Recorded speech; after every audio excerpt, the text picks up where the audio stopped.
శ్రీమద్ భగవద్గీతలో నాకు ఫస్ట్ నచ్చిన శ్లోకము 4వ అధ్యాయం 9వ శ్లోకం.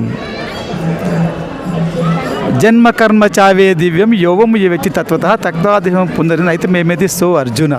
ఎందుకు నచ్చిన శ్లోకము, మనం భగవంతుని యొక్క జన్మ కర్మ తెలుసుకున్నంత మాత్రాననే మనం ఈ భౌతిక బంధాల నుండి ఈ భవసాగర్ నుండి బయటపడతామని మనకు భగవంతుడు అక్కడ వాగ్దానం చేస్తున్నాడు. కాబట్టి ఈ యొక్క శ్లోకం నాకు బాగా నచ్చింది.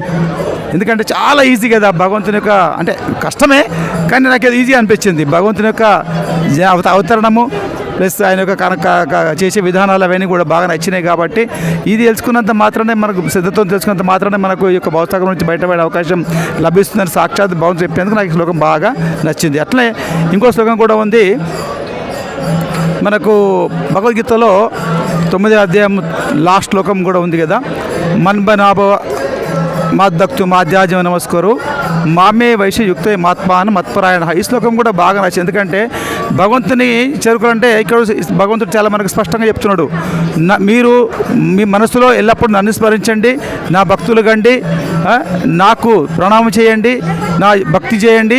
దాని ద్వారా మీరు యొక్క భౌతిక బంధాల నుండి విడిపడి నా యొక్క ధామాన్ని చేరుకుంటాను ఎక్కడ చెప్పగలుగుతుండు.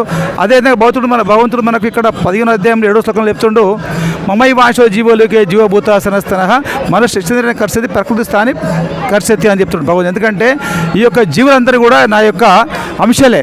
కాకపోతే ఈ భౌతిక ప్రపంచంలో వచ్చి ఈ యొక్క భౌతిక ప్రకృతితో సంపర్కం ఏర్పడినంత మాత్రాన వాళ్ళు వాళ్ళ యొక్క నిజ స్థాయిని మర్చిపోయి ఈ మాయలో వాళ్ళు ఈ విధంగా చేస్తున్నారు తప్పితే వాళ్ళ యొక్క నా యొక్క అంశాలే. కాబట్టి వీళ్ళు చాలా ఇక్కడ భౌతిక సంపర్కం ద్వారా కలుషితమై వాళ్ళు కష్టపడుతున్నారు. ఈ యొక్క భౌతిక స్థాయి నుంచి బయటపడి నా యొక్క భక్తి సేవ చేసిన మాత్రాన వీళ్ళు ఈ యొక్క భావబంధాల నుండి దుఃఖాల నుండి కష్టాలు బయటపడి నా యొక్క ధామాన్ని చేరుకుంటారని భగవంతుడు మనకి ఇక్కడ స్పష్టంగా చెప్తున్నారు. కాబట్టి ఈ 3 శ్లోకాలు నాకు బాగా నచ్చినాయి. హరే కృష్ణ.